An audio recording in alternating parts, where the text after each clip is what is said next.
Hello, it is time now to explore some of the finer points of business organizations. In my last video, I told you about types of business organizations, the forms, and why you might choose one over the other. I like to think of that as the factors really in choosing a business. And so now we're looking at just some of the finer points. Now that you've worked through at least one of the modules, hopefully, and you've seen things that are features about a partnership. And in this module, we're going to be looking at features in more detail about how a corporation is formed and some of those features. And then also things like limited partnership, LLP, LLC, and even the dissolution of a partnership. And so with that in mind, let's kind of jump into a couple of these finer points. And I know that you could work through the material and get the bigger picture. So I'm providing the context and some extra examples and things that will kind of give you a little bit of the rationale and make more sense of it and ways that you could use it in your life. And so one example of that, you might wonder, well, for a partnership, going to that form, oh, I guess, I have to have this formal thing in writing. I know last time I mentioned that you don't have to have it in writing, that it is not that level of formality that we require in a partnership. You just go out, do the business, you agree you're going to do this together. Well, I want to take that one step further because this is something that's sort of super scary in the law. And what happens is when you have some kind of promise that you make to a third party, you really might be held as a partnership, even if in fact you're not. And this is a concept called partnership by estoppel. And so this is a kind of a cautionary tale, folks, to be careful in how you are introduced to somebody else, to a third party, how you are represented, and what impression or misimpression that you might give, because it's taking it to the next level. What we're saying, and a way to remember, by the way, I remember this from law school, a way to remember partnership by estoppel is that if you hold yourself out to a third party as a partner, there's the partnership part, right?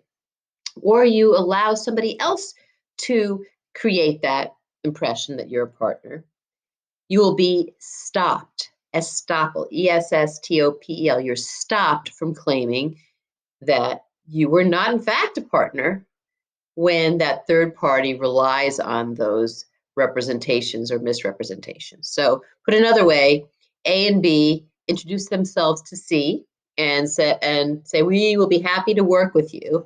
And then C thinks you two are partners that are together in the business working with him or her. And then when things go wrong, C ends up suing A and B and the partnership. Now, one of the things I told you last time and that you've read about since is that that's the super scary kind of liability because it is unlimited personal liability. So that's the first thing to think about, like, oh no, I'm a general partnership and I'm being sued. But here you're even thinking, I'm not a partner at all. I never agreed to go into business with B. I'm A, and I just was along for the ride and didn't say anything. Well, C, the third party, has no way of knowing that you didn't, in fact, go into business with A or with B, whichever you are, right? And so we say you can't claim later now that you aren't a partner. Or put another way, if you do claim it, we're going to dismiss that claim and hold you liable to the third party as a partner. That person relied on you.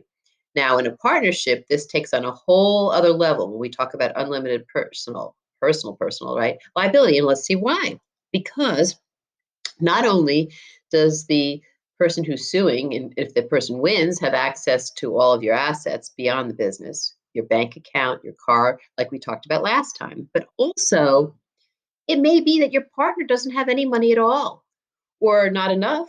It may be that this other person who isn't even your partner, but who represented you as the partner with him or her, and you didn't do anything to correct the record, you just let it roll, let it slide, right?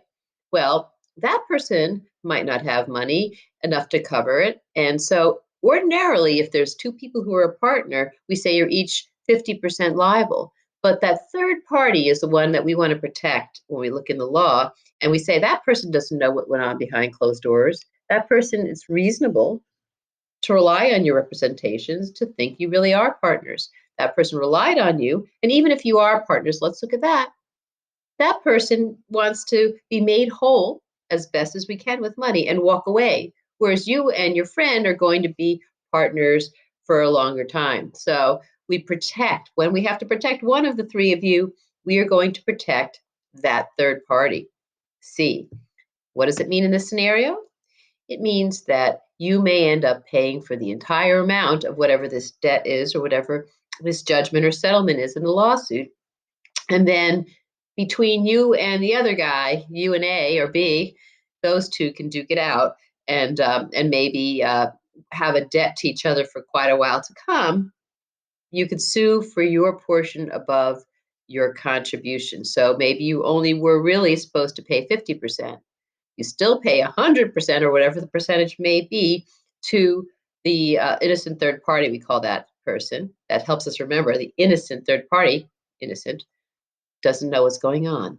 And therefore, you now end up having to sue your co-partner for the remainder, and maybe that takes years till it gets paid off to you. So that's how we do it in a situation like this. Like I said, these are finer points, which you may or may not have gotten from reading in the book, but yet important enough because you're going out into the world, and I want you to sort of know these things so that you don't end up getting into trouble with a third party, and here you thought you weren't really partners, or maybe because you just made a general partnership, you end up with that super scary unlimited personal liability, in which case choose your partners well, because you may be financially responsible for them down the road. Okay, unless you do, like I told you, those other entities that would help protect your assets, and maybe make it an LLP if you're professionals like doctors, lawyers, accountants, or an LLC for all the rest of professions and occupations in making this be a limited entity. Okay, so think about that. And like I said last time, if it's a limited partnership, that's a little different.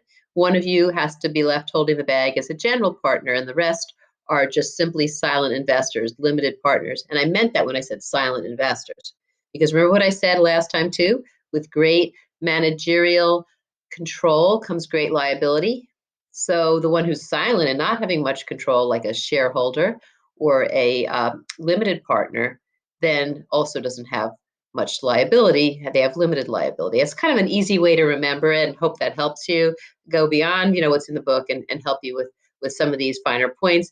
And one more thing I wanted to tell you about, when I said last time, there's going to be a big exception coming up for a corporation having protection in terms of liability for you, the owner.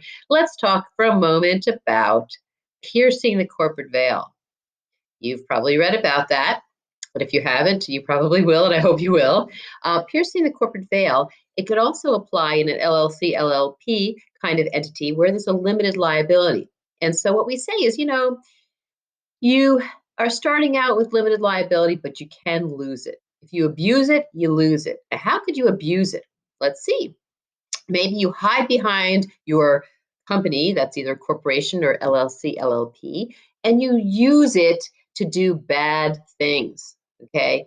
Well, you're the one moving the levers behind this company. We'll call it a corporation. You're the one who's hiding behind it and doing the bad things and has that kind of a control. Well, then we are going to hold you responsible. You might say, well, wait a minute, I thought I had limited liability. But again, you do starting out unless you do something that will cause you to lose it. So let's look at what those things are that might cause you to lose that protection. Okay. It could be that you use the corporation to commit fraud, illegality, do something illegal, something unjust. Well, we're going to go that broad if it's warranted. And that would be something that would cause you to lose that protection. And it might be that you do something financial that is not, shall we say, kosher. For instance, you might say, I'm going to pay my addition to my house. I'm going to take that I'm going to pay the contractor out of the corporate assets instead of my own personal assets.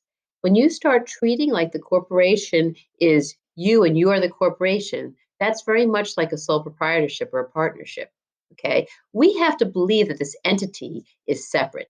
You have to act like it's separate from you, that corporation, and have separate bank accounts, separate expenses, and be separate from you as an individual. That includes things like having it be taxed separately, as we talked about. Now, that doesn't hold for LLC, LLP, but certainly for corporation, yes. And so, if all of a sudden you start treating it like it's a part of you and you're merging assets and using the corporate form and bank account and all that, then we're going to say you lose it. Now, there's other formalities that you learned about in corporations, or go and read it now.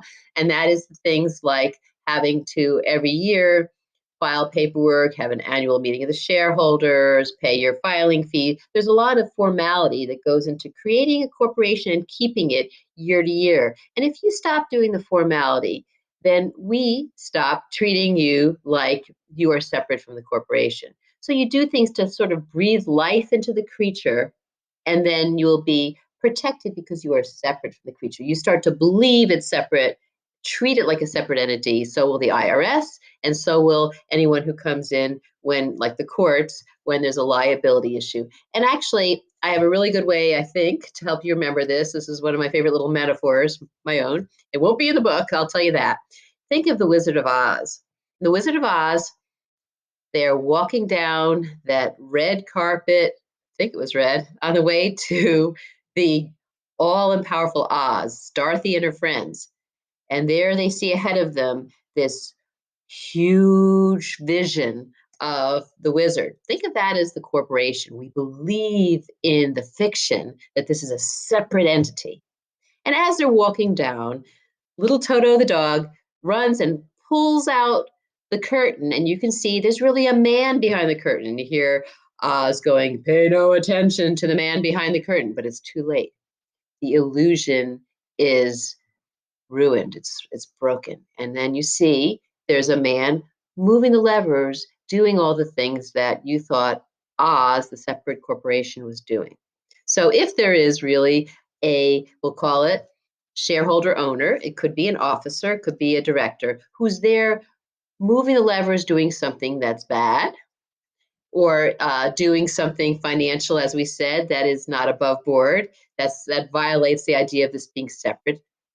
And the other one might be having some other kind of lack of formality that we require to keep that illusion going, like the paperwork and the filing fees. So if you got that kind of a situation, what we do is we reach in behind the curtain and we pull out that person and hold that person legally responsible.